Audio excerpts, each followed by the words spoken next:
it. So moved back to my hometown. Funny thing happened when I moved back to my hometown. I actually got elected mayor of my town. Yeah. Oh, thank you. And the thing is, I ran for office as a joke. Like, I got my name on the ballot as comedian Jeremy Nunes, and my campaign slogan was, put a real joker in office. Hey everybody, it's the Maurice Brown Show Sports Edition, playing a little pitch and catch with my nephew Caleb. Hey guys. He's the next Jerry Rice. Want to show him? Yeah, Let's do go. it. You're gonna love this. Ready, set, go!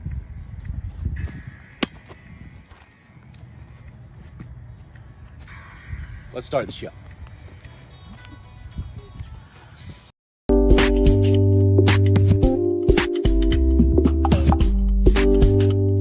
Hey you guys, I'm Venus Monique from the hit crime drama Vindication, and you guys should definitely make sure you're catching the Maurice Brown Show on Roku TV.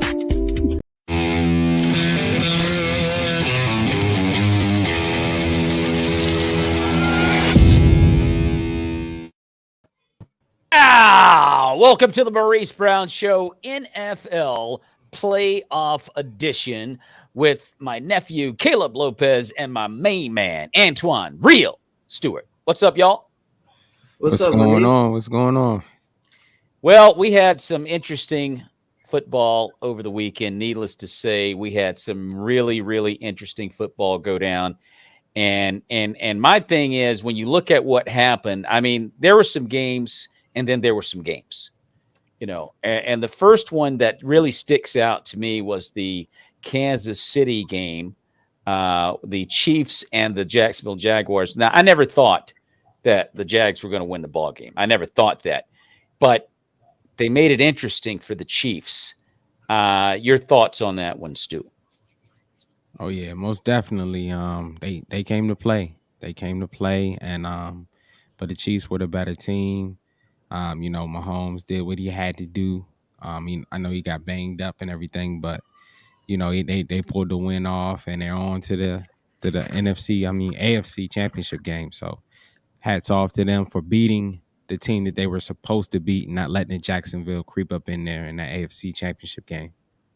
I hate to say what if, but on the 7-yard line, after Trevor Lawrence had bowled over a defensive back to get a first down, you're knocking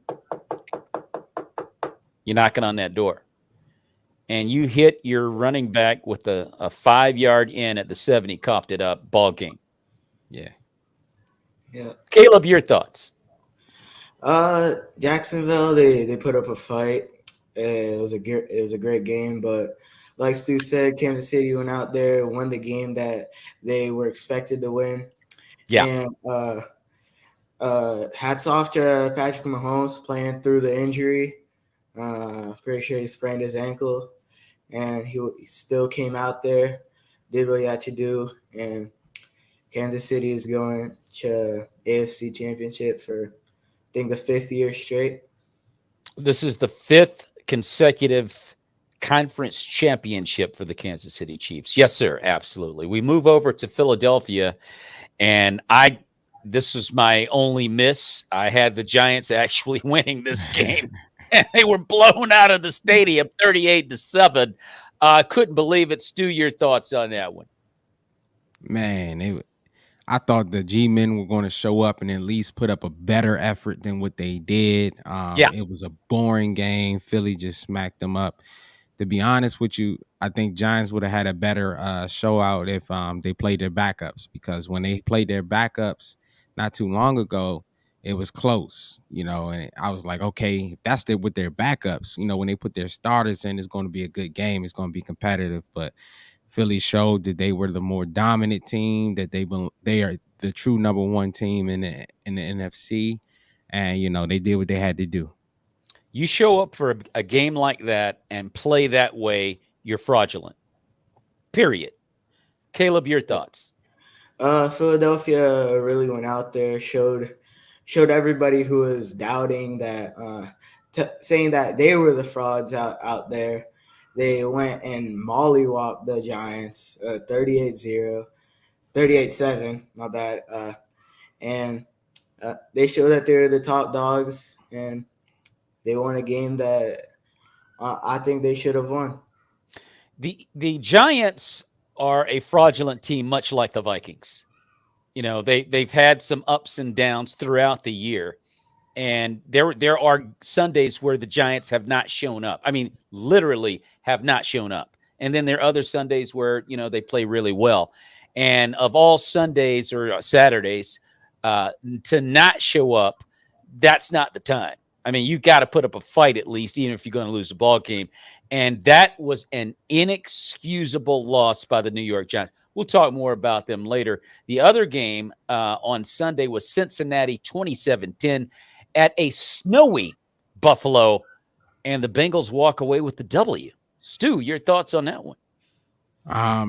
That's another game where, you know, I picked Cincinnati to win the game, but I didn't think that they would win in that much dominating fashion. Right. With Buffalo being at home and in the elements in the snow, I'm like, okay, this is Buffalo's shot to do something. And Buffalo just, I don't know, they laid an egg, man. They didn't show up. They still on the bus. I don't know what happened. Cincinnati proved that, in my personal opinion, Cincinnati's the best team in the AFC right now. The way they beat Buffalo, which was a better team than what Kansas City faced in the Jacksonville Jaguars in their home stadium, and beat them in that fashion. Cincinnati made a huge statement in that game, in my opinion. Caleb, your thoughts? Cincinnati really locked up the Buffalo offense, which is absolutely electric. I'm pretty sure Josh Allen had less than 150 passing yards that game, which is kind of crazy that anyone could really hold him to less than 200, which I doubt has happened all season. And they really did not let Buffalo move the ball.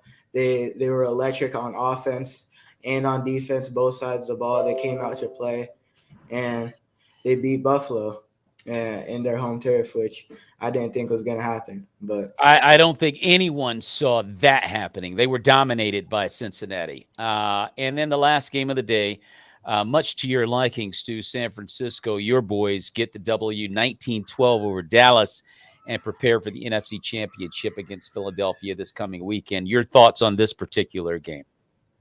That was a good game. Out of all the games that were played, in my opinion, it's the only one that felt like a playoff game. Like, it was like you had that atmosphere where two teams really wanted it. I knew it would be close because of Dan Quinn. I have a lot of respect for him as a coach. He knows Kyle Shanahan very well. They played on the same team in Atlanta. Kyle was his offensive coordinator when he was the head coach when they went to the Super Bowl and lost to the Patriots. So he's very familiar with Kyle. He knows what it, they have a relationship, and that's what I was a little leery about. I knew that they would come to play. I knew he would have that defense. Although they are talented, I knew that the coaching, he would have them in the best spots to make it tough for us and make it tough for that rookie quarterback, which they did. A lot of the routes were covered, and which led to some sacks and led to some punts and stuff like that, which made it close. But we were able to overcome that after the second half, and we made those adjustments and got the running game working, which I don't know why we didn't commit to early on, but we finally got the running game working, and we were able to push our wheel on top of them and show that we wanted it more than they did. Caleb? That was a great game by the Cowboys. Got to give them props. They put up a fight. But the 49ers, they were the overall better team. They came out there to play, and that's what they did. They came out the dub at the end, even though it was a dogfight. Like Stu said, the Cowboys did a great job covering that star-studded 49ers defense. They contained Christian McCaffrey for a good amount of the game. They didn't really let the running game get going a lot. But at the end, the 49ers came out on top.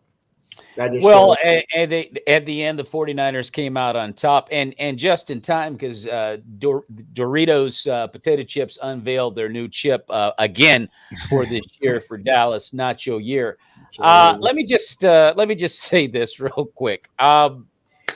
Dak Prescott, and I don't want to put it all on one guy, but the Cowboys came to play football on Sunday, and they knocked Brock Purdy off his spot. Something I had not seen in 6 prior games. I mean, he struggled.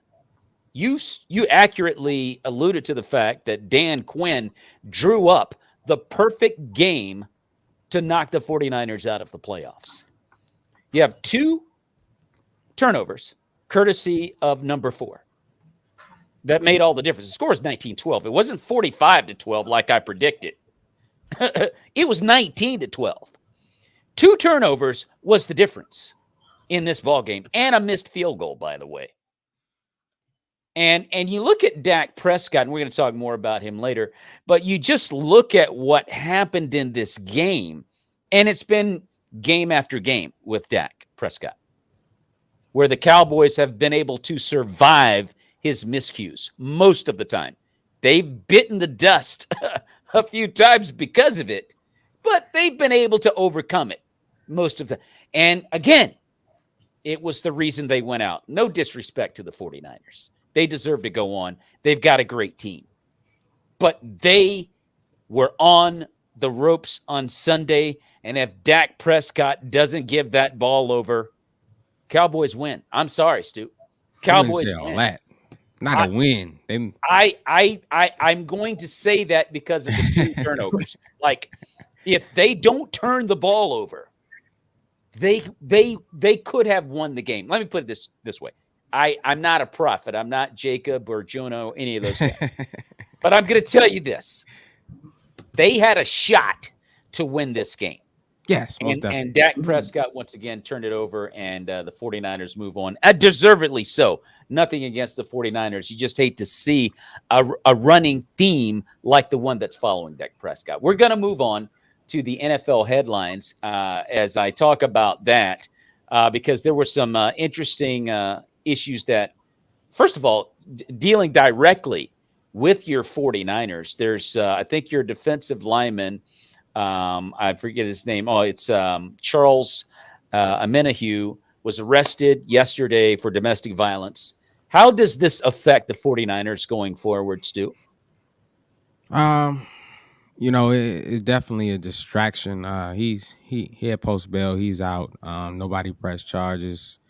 There's not a lot of evidence out. With subjects. I mean, with situations like this, it's real touchy. You really don't want to say too much without the evidence, innocent until proven guilty. Right. From my understanding, the report was that him and his girlfriend got into an argument and he shoved her or something like that.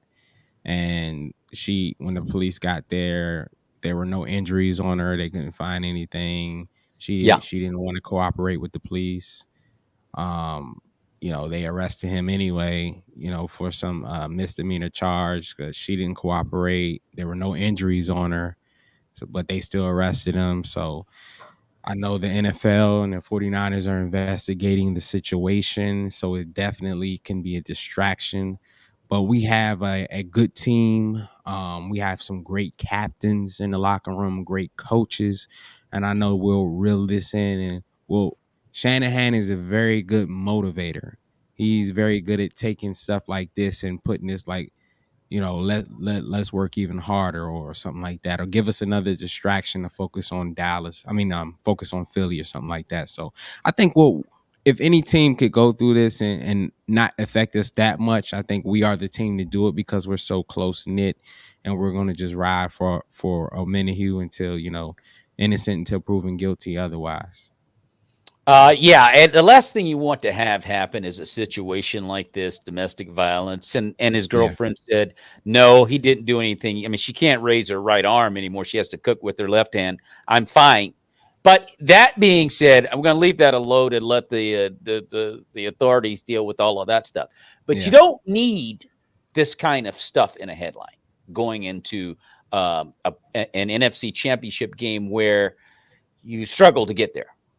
And you're going against a Philadelphia team that's very hot. But Caleb, do you think this is going to affect the 49ers going into the weekend?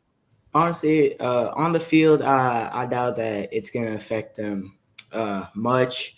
But, stuff like this, I feel like it affects them more mentally, maybe in the locker room, probably but they have a good defense, next man up mentality, and I don't think it's going to affect them much. Okay. What will it mean for Patrick Mahomes if he loses to Joe Burrow and the Bengals this weekend? This is a situation where Joe Burrow is undefeated against Patrick Mahomes. What will it mean if Joe Burrow beats him again, Stu? I think it means that Joe Burrow, and I hate these type of matchups because I was going to say that he's the kryptonite to Patrick Mahomes, but in all reality, Joe Burrow is going against the defense of Kansas City, and Patrick is going against the defense of Cincinnati. So, I don't think that Kansas City's defense is going to be at a hold up, but I think that Cincinnati's defense will. Cincinnati's defense does not get enough credit. Joe is great. The offense is great. He plays great ball, but Cincinnati got some dogs on the defensive side of the ball, and they can make life real miserable for Patrick, especially with a high ankle sprain that he has. Patrick is a warrior.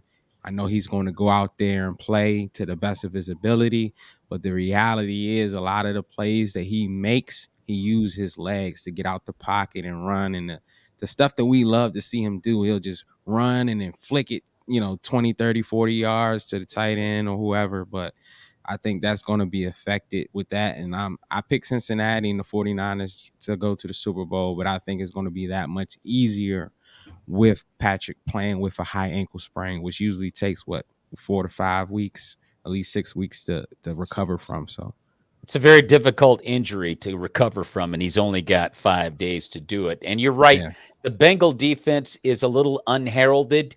They're the defense that knocked out Tua Tagovailoa. I mean, if you ask Tua Tagovailoa, he plays for the Packers. But anyway, so no, look, man, I agree with you. I hear you. But Joe Burrow's a bad dude. Caleb, your thoughts? Joe Burrow, he's in my opinion, I think he is the number 2 quarterback in the league right now, if not number 1. He's right there with Patrick Mahomes. And like Stu said, the Bengals defense, it really can't hold a game down. Defenses win the championship for you, and I think that's what's going to happen in the AFC Championship this weekend. Even though Joe Burrow will go out there, score the points for the Bengals, I feel like it's the defense that's going to make it hard on Patrick Mahomes to go out there and do what he does best and run that football, make the wondrous plays that he always makes. It's going to be hard for him to do that against a Bengals team that I would say is one of the best in the league. Well, let's not forget Buffalo's defense is not chopped liver. We got to give Joe Burrow a lot of credit for going out there and balling. And if he beats Mahomes, we got a new conversation about the new sheriff in town. Because Joe Burrow's got ice water in his veins, dude. He's not scared. He comes out of that joint and he's just flicking that rock wherever he wants to, slices and dices the defense. He doesn't even run out of the pocket that much. He will kill you from the pocket. He's very sure about where he wants to throw the ball, and he gets it done. And he's not beating, your average quarterback. He's beating the top dog QBs in the AFC, and he's letting them know, I'm big dog. So I just respect that guy, Joe Burrow. That guy just brings it, man. And so this is a big game for Patrick Mahomes. Now, he's injured. That high ankle sprain that you spoke of, it's going to be a problem. Now, they could take a needle about that long. They're going to stick it in his calf, and he may not feel anything until late in the third quarter. But it's not going to last 60 minutes is my point, unless they shoot him at halftime. but this is a touchy deal dealing with this injury, and Chiefs are in trouble. I've been saying this for the last 7 to 8 weeks. I don't like the way they play their games. They get into dogfights with everybody. I mean, the Colts, the Texans, it's a dogfight. They don't destroy anybody. And I think it's because their defense is porous. And you don't want to have a porous defense against Joe Burrow. And an injured quarterback. You don't want that. And it could be a problem. Caleb, your thoughts? Yeah, like I said earlier, Patrick Mahomes, he's injured. He's not going to play to the same caliber that he always does. With the high ankle sprain, he won't be able to roll out the pocket, make the big throws that he does, just flicking that wrist. He's going to have to try to stay in that pocket, make the quick passes to Kelsey, Juju, and I feel like the Bengals defense is going to stop that better than Patrick Mahomes are going to be able to make those throws. Yeah, I definitely believe that. Now, is Dak Prescott, we talked about Dak a little bit earlier. I alluded to the fact that he's been a turnover machine over the last month or two. Is he the biggest problem for the Dallas Cowboys? And if so, what's next for the Cowboys in their quarterback situation, Stu? It's a tough question because definitely he plays a role and he is a problem. But Dallas has other problems too, but I think one of the biggest problems that we have when it comes to the Dallas Cowboys is we give that too much credit. A lot of people he's not Patrick Mahomes, he's not Allen, he's not Joe Burrows, he's not any of that. So we have to stop putting him in that category. He is a above average quarterback, that can make plays, but Dallas played their best football when they were feeding off the run and passing second, letting the run open up things. But since the run hasn't been as dominant and we kind of knocked out Pollard early and Zeke hasn't been doing anything, it kind of made them a one-trick pony, and Dak had to feel like he had to put the team on his back. And I don't think that he had the players equipped to do that with. Yes, it had 88, but after 88, most of these good teams, you see they have good tight ends. You got the George Kittles, you got the Kelseys, you have what's my guy from Baltimore? Mark Can't think of Andrews. Andrews. You had those security blankets that you could just he can win one-on-one, but on the outside of 88 is covered. What do they do? If the running game is stopped, what do they do? So I still think they need to put together a better team as far as the defense is fine. The defense is fine. But on the offensive side of the ball, they need to figure out what they're going to do with Zeke and his salary. They need to get some young running backs, get them a nice tight end, and also a better offensive coordinator who can look, man, let's establish the run, and let's play Dak how he is. Stop acting like he's that guy that's going to put 40, 50 points. He's not that guy, and when he faces a good defense, he shows that he's not that guy. So I just think that he's part of the problem, but I'm not going to put all of that on Dak. Yes, Dak threw the 2 turnovers, so he has to take responsibility as the quarterback of the team, but they have some other holes that they need to fill if they want to get back to the same position they were this year. All right, Caleb, your thoughts on this situation with the Cowboy quarterback? Dak, he does get a lot of heat, but it's the heat that he's deserving. He, like you were alluding to earlier, he's a turnover machine. Like throwing 2 picks in this game against the 49ers, that's what killed him. Honestly, if he could get these turnovers fixed, if he could put some consistency into his game, and also they should for sure the Dallas Cowboys, they should improve that their receiving core, get a better tight end, and like Stu, you said, that offensive coordinator needs to go. Honestly, they aren't imposing the run. They aren't they aren't using Tony Pollard nearly enough. I feel like he's a very underrated running back. He can really move the ball, and if they get an offensive coordinator that can draw up good running plays, that'll really change the Dallas Cowboys into, I feel like, a winning team. Well, it's one thing when you're playing the Tampa Bay Buccaneers. It's another thing when you're playing one of the top dogs, whether it's the AFC or NFC, and you're like expecting Dak Prescott to win the ball game for you. And this guy right here tell you, nah, that ain't gonna happen. So I'll just say this: they would have won the ball game with Cooper Rush, and he's not anything to write home to mom about.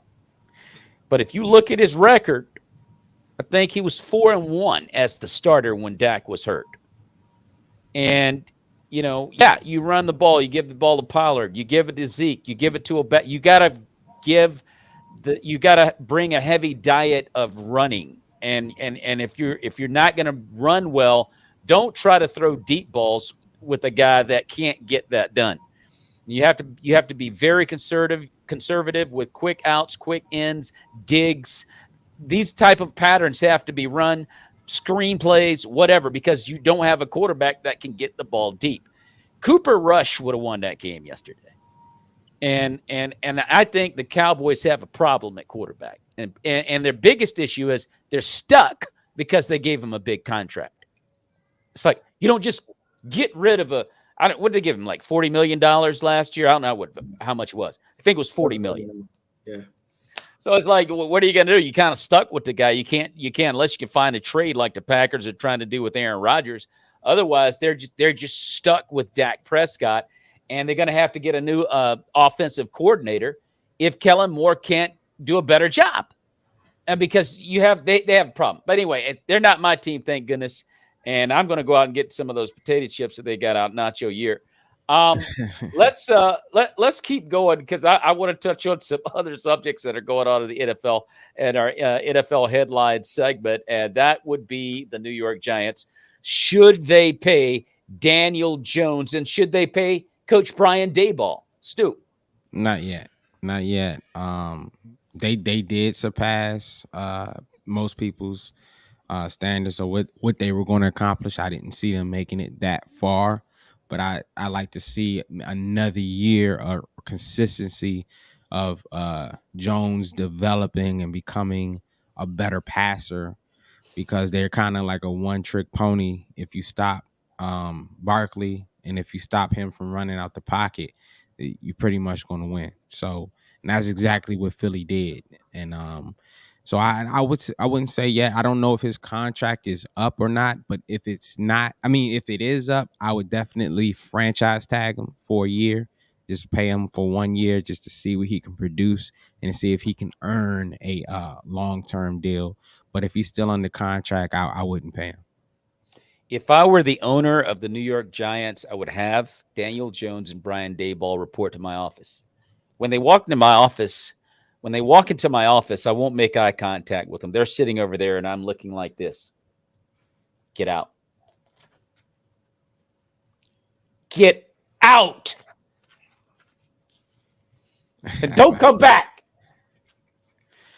I would never. Danny Dimes? Are you kidding me? What was that? 38-7 in a playoff game. I would not pay Daniel Jones, and I would not pay Brian Daboll. Now, Brian, what you're getting right now, I think that's enough. Is that you want to come back and coach for what I'm paying you?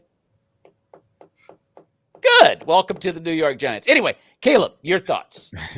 I agree on that. The Giants, Daniel Jones doesn't deserve to get paid. He's not that. No. He's not an above average quarterback yet. Yeah. Maybe, like Stu said, one more year. We'll see how he does 2023, 2024 season.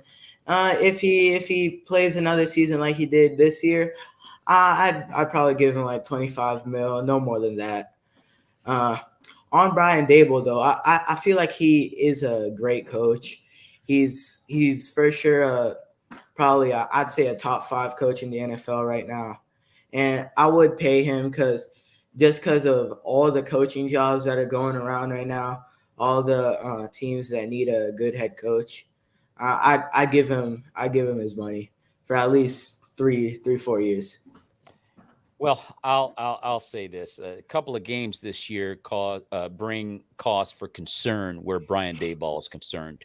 One of them happens to be against the Commanders, where you have a tie. You have that ugly tie on your record. You tied the Commanders. You played safe against Riverboat Ron.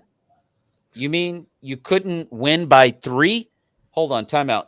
You mean you couldn't even try for 3? And then you don't show up against the Eagles. I mean, you don't show up. And there are like 2 other games during the season where you looked at the Giants and you're going, what in the world is going on there? So now, yeah, Brian Daboll has done a better job than previous coaches in the last 10 years there in New York. But I'm not paying him any more money. I'm not going to give him. You can come back. We'll have you back. I'm not going to fire you, in other words.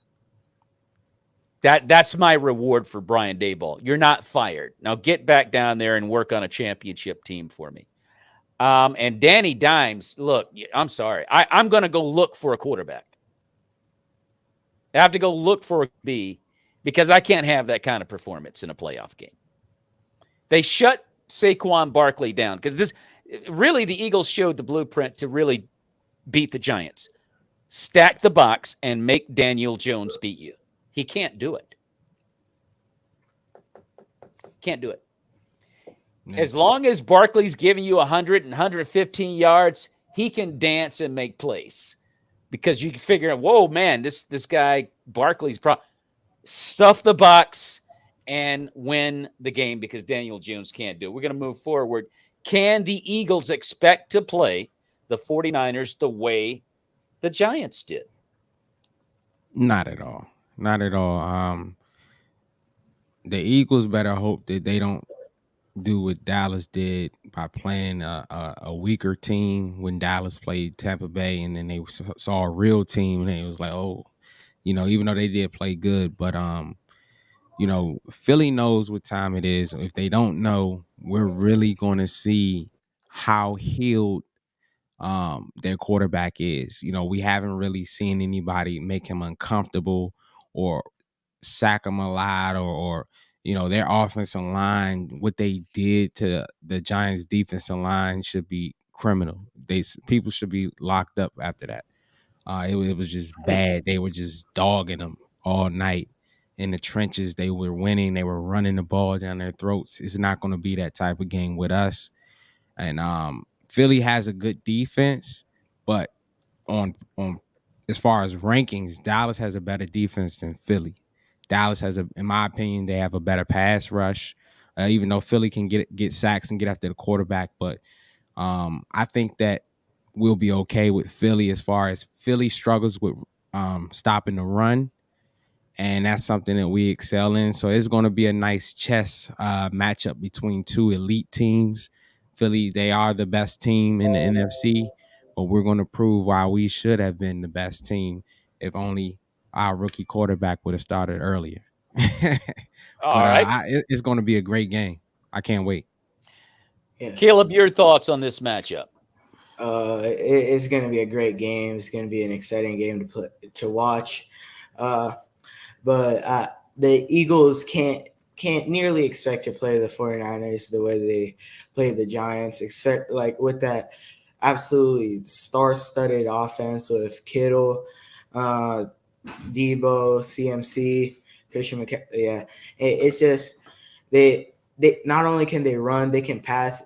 They really can do everything you could imagine on that offense. And I feel like the Eagles, they think they're prepared, but it really, I don't think they're gonna play nearly as well as they played against the Giants, because the 49ers, they're a real team, and they're gonna go out there and play. Well, I'll say this. I definitely think that what we can conclude after this weekend's action in the NFL playoffs, and one is I think the New York Giants are as fraudulent as the Minnesota Vikings. And I think I drank the Kool-Aid, by the way. I drank the Kool-Aid. I thought that the Giants were going to go out there and beat the Eagles in Philly. And I forgot that the Vikings are fraudulent. And I forgot that the Giants really aren't all that. They just happen to be playing against a fraudulent team, a fraudulent elite team. And so the Giants go out there, and they throw up all over the field. They just barfed all over the field. And they get stomped on 38-7, like they probably should have. They're fraudulent. All right, let's look at this matchup with the 49ers and the Eagles. I think Jalen Hurts, what I thought was going to happen last week to Philly because of Jalen Hurts' inability to play as loose as he had been prior to the shoulder injury, is going to show itself in this game. Simply because the 49er defense is no joke. And you're not going to run willy-nilly over them. You're not going to run it down their throat. You're not going to get cute and fancy and try to dance for a little 7-yard run to the stick, or I'm going to break your shoulder. For good. And so I don't see Jalen Hurts getting away with that. And if he's not willing to try that, he can't do what didn't get them to this game, and that's throw from the pocket. Can I add something? Go ahead. So I'm looking at stats right now for that game, and Jalen Hurts was 16 for 24 with 154 yards and 2 tutties. So he didn't really do much. They protected him. We didn't really get to see if he is injured or how badly injured he was. They kind of kept him on a, protection, and they ran the ball down the Giants' throat. They're not going to be able to do that against the 49ers. No. We're going to stop the run, and we're going to see they're calling him the Michael Jordan of the NFL, and we're going to see if he's really that, because he's going to need to be that, because Nicholas Bosa is coming for him. The defense is coming for him. I don't know if Amenihu is going to play or not, but he's not even a starter. He's a rotational player. But we're coming. It's going the front seven. We're going to stop the run, and we're going to see how good that arm is. Can he throw the ball still 40, 50 yards down the field like he's been doing in his earlier in the season? But I think it's going to be a great game, and may the best team win. Yeah, I'm not worried about Charles Omenihu either. Matter of fact, I'd tell Charles, look, go home and patch things up with your girl. All right, bro? Okay. Anyway, look, let me just say this. Look, this New York Giant team is fraudulent, like I said, and they're not going to run the ball down the 49ers' throat. They can just forget that. This is like drinking the Kool-Aid on the Dallas win over Tampa. Yep. Like, the Bucs suck. And guess what? So do the Giants. This ain't the Giants coming in on Sunday. It's the freaking 49ers. And you're not going to run it down their throat. That I can guarantee you. So what's going to happen is Jalen Hurts is going to have to take that injured shoulder and figure out how to win from the pocket, or they'll break it for good. Period. So, I hate saying that because I'd like to see the Eagles, win the whole thing. I would love to see Jalen Hurts win the whole thing, but he's injured, and even if he were healthy, if he didn't have a broken shoulder, he'd have one by the end of the game. Anyway, let me just say this: I just don't believe in running the ball time and time again like that. It doesn't garner a championship. There's not one running quarterback to ever win a Super Bowl. Not one. And the only guy that did win it was a former running quarterback who turned into a pocket quarterback, and he played in San Francisco. He wore number 8, Steve Young. You have to throw the ball from the pocket. A quarterback must win from the pocket, and I'm not seeing that, and I think they go down this weekend. Let's move forward. Speaking of running quarterbacks, Josh Allen. What did you think of Stephon Diggs going after Josh Allen during the game? Stu? I think it was frustration. It's to be honest, it just didn't seem like that team was all there. I don't know if it was the emotions of, what was going on, with them all on the media and the news. Their teammate, he was in the stadium, he was in the press box. I don't know what was going on, but they did not look like the same team, especially playing at home in the elements. You would think that would give them the advantage, but I can't just put it on the quarterback. The defense didn't show up. The defense did not look the same to me. Nobody looked the same. The offensive coordinator, he is terrible. Great with passing, but they need a run game coordinator or something like that, because they never run the ball unless it's with the quarterback. They need to establish the run with their running backs. Take some pressure off of Josh Allen with him throwing it 40 to 50 times a game. It just was bad. But I think that mainly came from frustration. He probably felt he was open on a couple of those plays that Josh decided to run or didn't get him the ball. Or at least, with Stephon Diggs, he like, look, just give me a shot. Throw it up 50-50. You know what I'm saying? Give me a chance to get it. Have trust in me. Believe in me. I can win these one-on-one battles. It just seems like they were out of sync. And they weren't on the same page. So a lot of that was just frustration. Caleb, your thoughts as far as Josh Allen getting chewed out by Stephon Diggs? Honestly, I feel like it's just like in the heat of a game like that, you were the favorites. You're at home. You're in your stadium. You're in the snow. I feel like that's Buffalo's trademark. Those snowy games, they're supposed to go out there and win, and you're out there losing by 14 or more points. And that I feel like that really just got him aggravated. But you can't just blame Josh Allen for that loss. It really is unfair to him because, like Stu said, that defense didn't show up at all. The whole team was really out of sync. It didn't look like a favorite to win the Super Bowl. They weren't the same team. I don't know. Well, I'm sorry. Go ahead, Caleb. My bad. No, you good. I think that in big games, big dogs show up. Josh Allen is supposed to be a big dog. Now, you might not win, but you're not going to get blown out at your crib, and you're a big dog. I'm sorry. You can't go out like that. Not if you're a big dog. Okay. The Buffalo Bills have been, in the NFL for that matter, has been touting Josh Allen as this dude that's a bad man, like they do Aaron Rodgers. Well, let me tell you something. Josh Allen runs too much. And a lot of people are giving him a pass for being a big, strong running quarterback that will run you over. Yeah, but what about from the pocket? Is there any reason why he's running that often? Is it easier to do that because you don't have to think and read defenses as much? Because I'll tell you right now, you win championships as a quarterback from the pocket.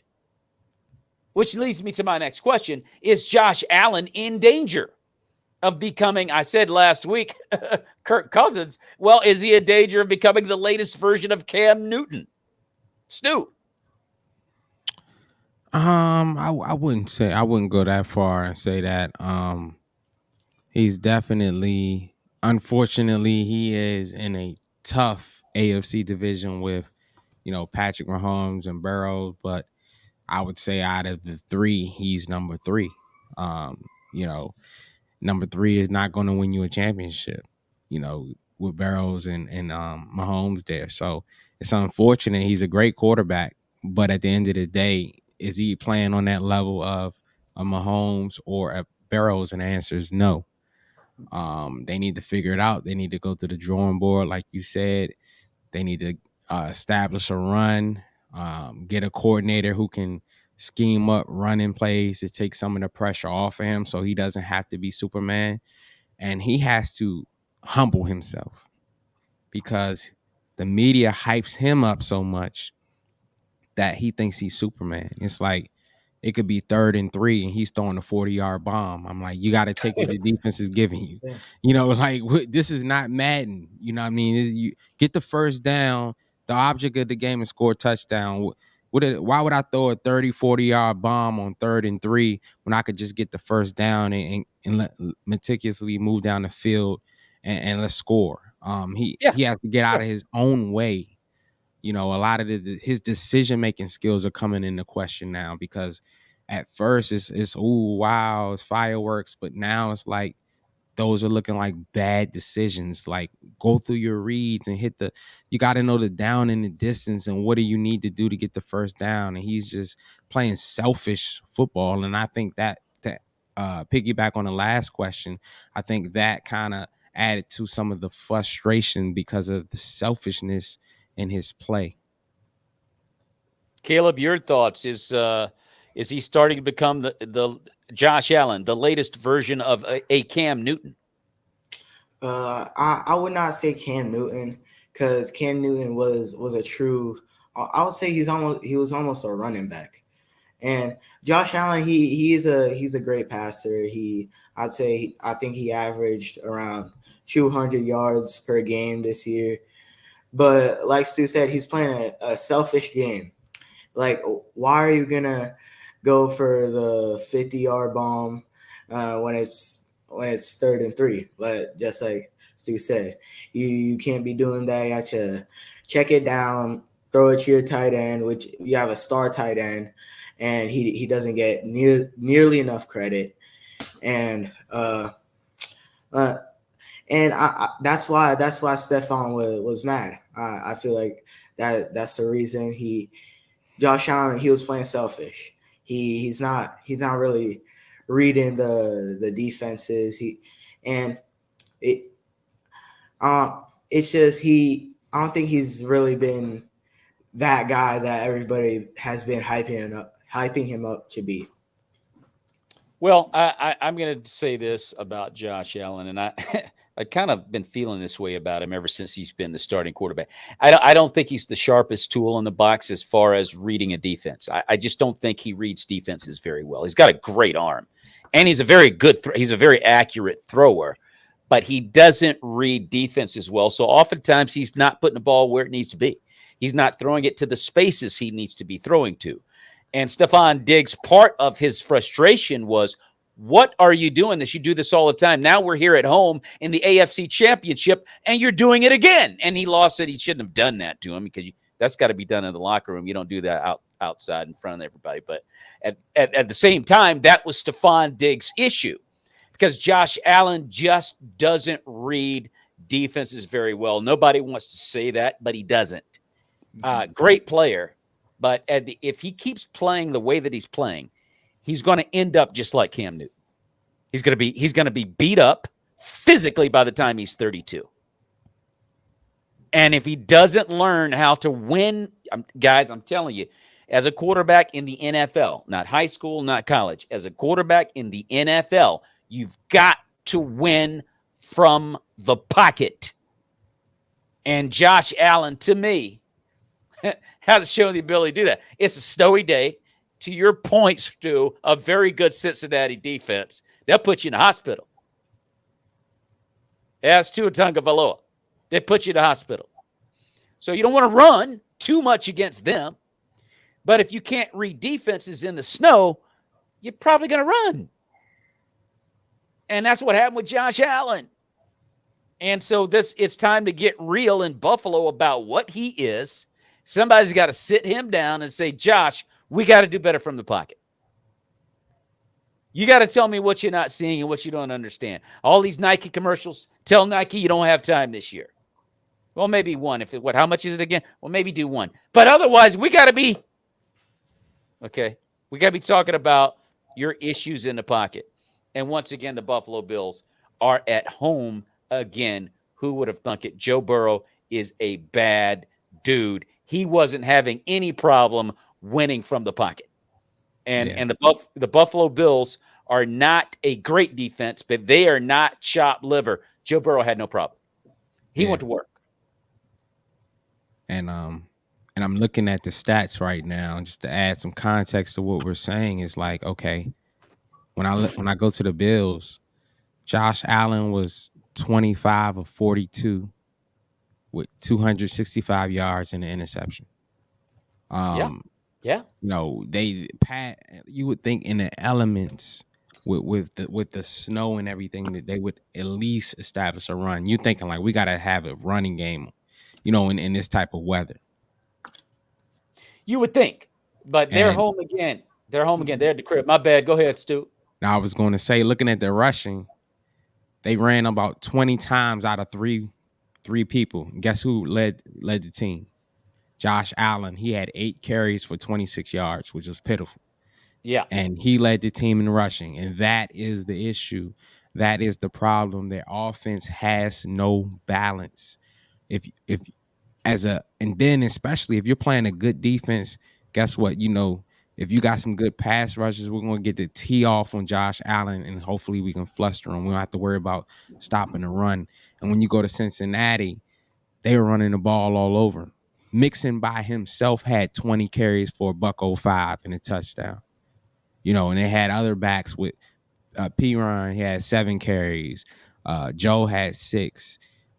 Even Jamar got 1. But, you know, the biggest difference to me was the running game. You know, Cincinnati had 1, and they didn't, and they won. Well, again, everybody wants to look at Josh Allen, this 6'5" pretty boy with super athleticism. I need you to play quarterback. Yeah. Hey, John Wayne, I need you to play quarterback. Hey, Ben Affleck, I just need for you to play quarterback. Can you play quarterback, Ben Affleck? Can you do that? That's all I need for you to do, man. And if you can't do that, then we got to look at something else. But look, the guy's a good QB, but he's got some things he needs to work on. We're going to take a quick break. When we come back, we're going to look at this weekend's games, final thoughts, and Super Bowl picks. I told you if we broke attendance records, I'd get the church logo tattooed on my arm.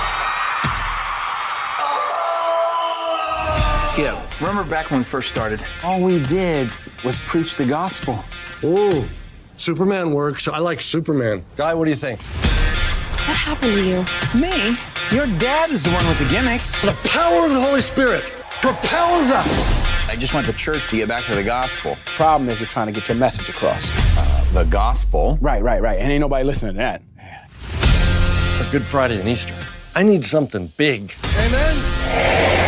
Bigger than the resurrection. Bigger than anything we've ever done. National headlines. Preach on the death and resurrection of Jesus. Bam! An actual crucifixion. Uh-oh. By placing the nails through your palms in the right place, we hope to avoid major nerve damage. Operation Stop Skip is a go. That's awesome. You have to cancel this Good Friday stunt. Don't be so dramatic, honey.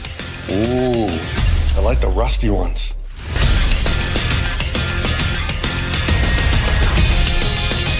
What are you gonna do? I told him he's insane. Been praying for you about that toe fungus.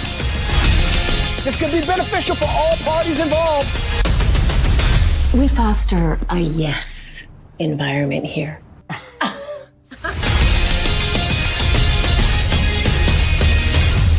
God wanted me to marry you and you could be my wife. I have an answer for you.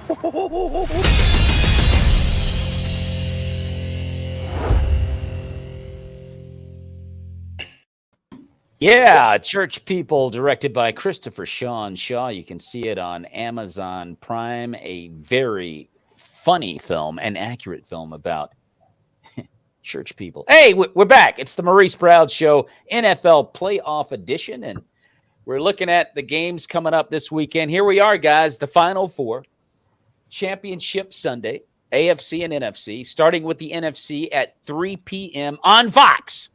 It's the San Francisco 49ers versus the Philadelphia Eagles. How's this game going to go, Stu? This is going to be a great game. It's going to come down to the battle of the trenches and whoever can win the turnover battle. I have the 49ers getting it done, establishing the run early, which is going to make things a lot easier for the quarterback to find his spots. We got the talent on all three levels, on offense and the defensive side of the ball.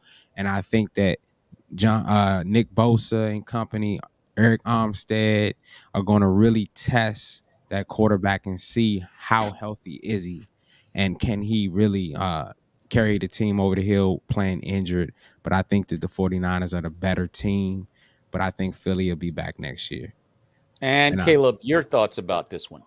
I got the 49ers because of that defense. That defense is absolutely electric. Seeing Nick Bosa turn that corner coming straight at you, that's scary, and it's gonna test out Jalen Hurts' ability to see if he really is healed, if he's really 100%. And I'm pretty sure we all know that he really isn't. He's playing out there maybe maximum like 90%, and that's not going to work against that San Francisco secondary. And also the offense, absolutely electric too, with Christian McCaffrey, Brock Purdy, Ayuk, and Deebo Samuel. That's one of the best offenses in the league. And I think San Francisco should go out there and get the dub, go to the Super Bowl. I think this will be a great game. I think the Philadelphia Eagles defense is better than we realize. They don't do anything like super good, but they're decent in everything. You know, their front four is pretty decent. Their run stopping's pretty decent. Their secondary, pretty decent.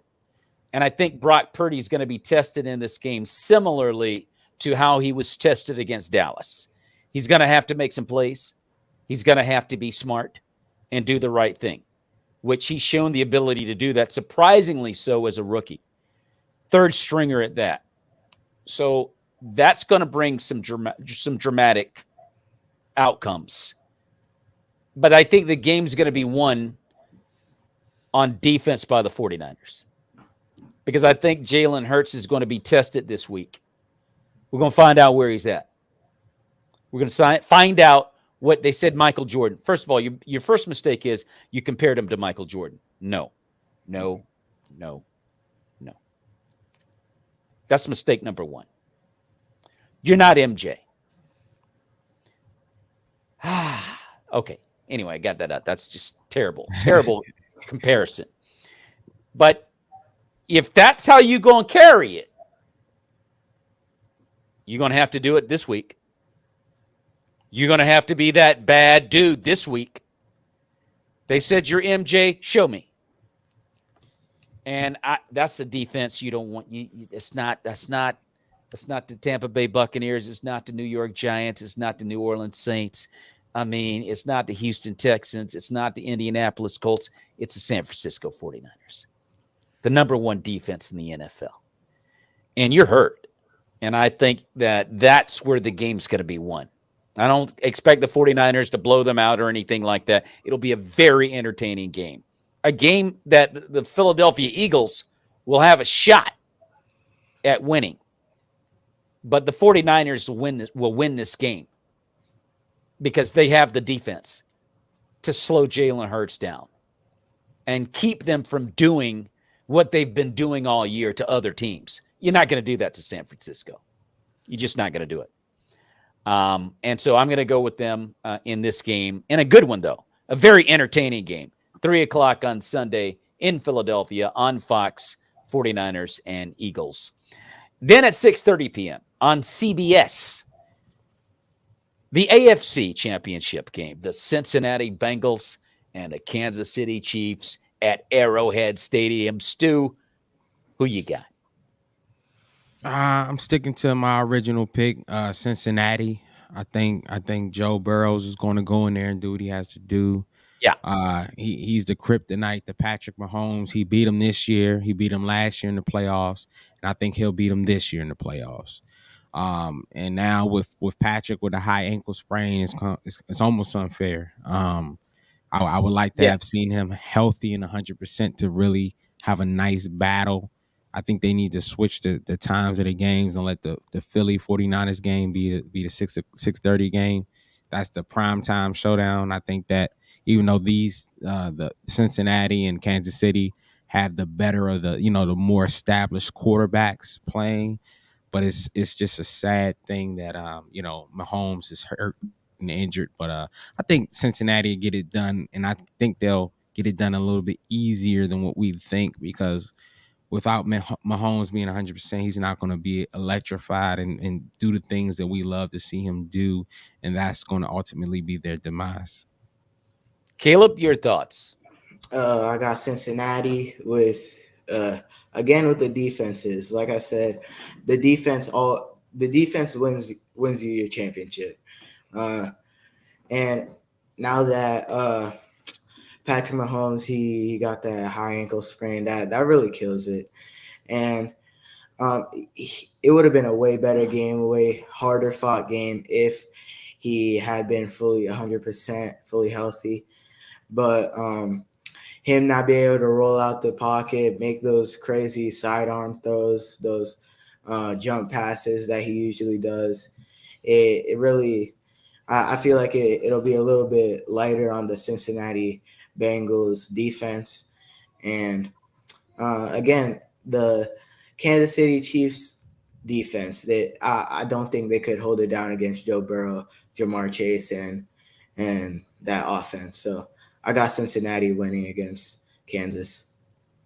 Yeah, I got Cincinnati winning as well. I even with Mahomes healthy, I still got the Bengals winning this game just because of the way the Chiefs have played all year. I think the game is the marquee game of the week because of the four quarterbacks remaining in the tournament. Patrick Mahomes is the only one with hardware. So the Chiefs have dominated the AFC for the last 5 years. They've won 4. I want to say they've won 5 consecutive AFC championships, and this is their 6th appearance. So it's kind of like, yeah, that's the team. You got to marquee that team. But that being said, they have not played to the level of a championship team to me of the 4 remaining. Like they're beatable if you go out there with the right game plan. Heck, the Jags were like one fumble away from maybe pulling off the biggest upset in recent NFL history. And now you're looking at a well-seasoned Bengal team who's been to the dance. They've been to the show. And they got a guy running the show that went up to Buffalo in the snow and said, "This is my town." That's what Joe Burrow did. And he does this every year. When it comes to the tournament, well, this is the 2nd consecutive year, he's gone in there and said, "Yeah, this is my town." And he's going to go to Arrowhead and do the same thing. I own this town. I'm the sheriff here. And so I got Joe Burrow's a bad dude, man. I'm just telling you. He's got ice water in his face. I don't know what's up with him, but he's not scared. He just isn't. He's not intimidated by the crowd. He could care less where he's playing. He's balling. And if Patrick Mahomes can't come out there and match that intensity, they're going to the crib. Just that simple. And the high ankle sprain doesn't do him any favors. Not at all. It takes 4 to 5 weeks to heal from that thing. He's only got 5 days. And it's going to take a needle about that long. And that's not long enough. Mr. Miyagi. Yeah. Where's Mr. Miyagi when you need him? So I got the Bengals winning this one. What do you say, Chris? You got the Niners, no question. Okay. We're going to get to that in a minute. But, yeah, I got the Bengals winning this, and that sets us up for a Super Bowl. But before we get to that, I want to go to you guys and just get your final thoughts, starting with you, Stu. Oh, man, it's been a great playoffs. These are really the best teams. You know how some years we have those teams like the Giants who creep into the NFC championship game, and it's not the case. We really have the number 1 and number 2 team playing. So best of luck to Philly, but I believe that the 49ers are going to get it done and go into the Super Bowl and finish what we started. Cincinnati, I think they're going to get it done, and they're going to be in the Super Bowl, and it's going to be a heck of a Super Bowl. That's a great matchup. Cincinnati and the 49ers, the offense versus the defense, the rookie, or the storylines are going to be endless, and I can't wait, and I'm excited.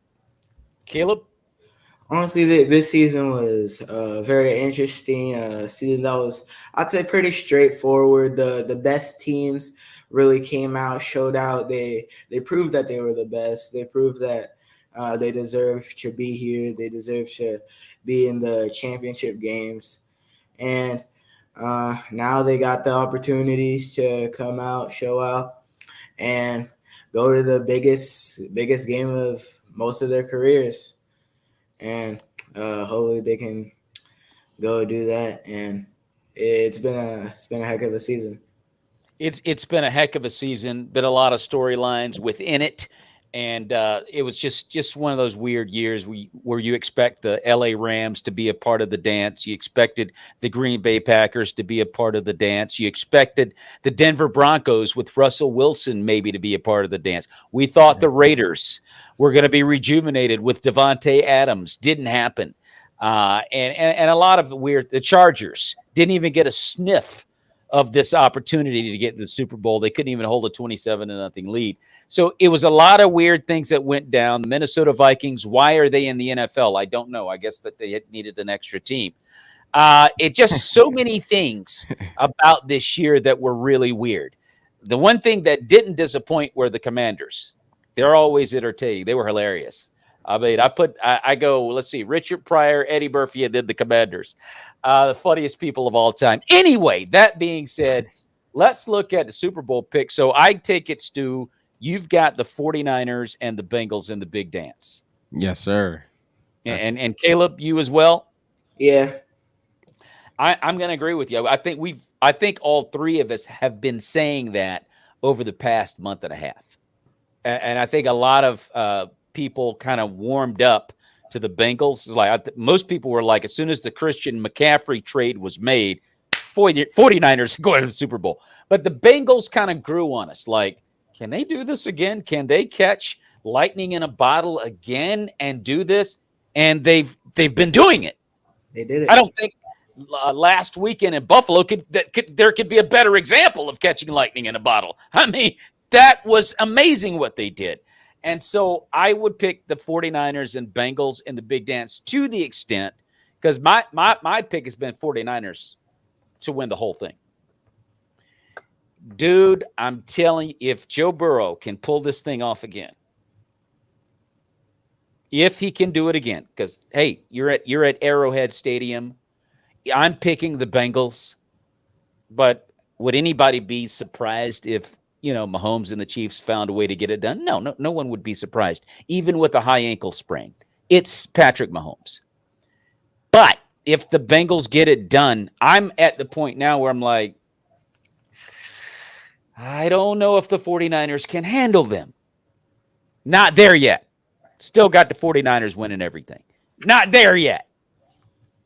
I need to see more evidence because I need to see Brock Purdy this weekend hold it down.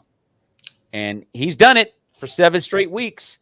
And there's nothing to make me believe that Garoppolo or Trey Lance could do better. So I'm going to go with the 49ers. That's my pick. Sticking with it. Got them winning the whole thing. Were you going to add something, Stu? Yes, sir. Of course, I had the 49ers. I was going to say that although, I believe that Cincinnati is the best team on the AFC, the AFC, they're kind of finesse.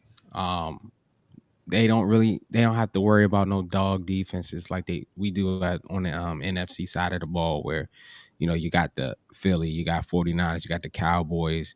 Over there it's all about high speed offenses. So I think that'll be a good yin and yang, a good match if the 49ers and Cincinnati have to play in the Super Bowl, when you have the true number one defense against.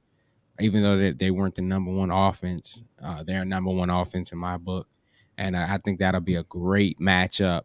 And then, having a rookie quarterback, Mr. Irrelevant, who is now relevant, play in the Super Bowl after, the debacle of third string quarterback.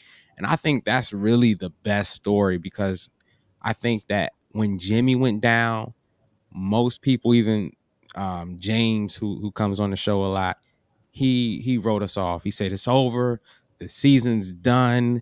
We lost Trey, we lost Jimmy, we are down to our third string quarterback. Cancel it. Cancel Christmas. You can cancel Christmas. And I was like, no, I like this kid. I said I like what I saw from him in the preseason. I think he's better than Jimmy.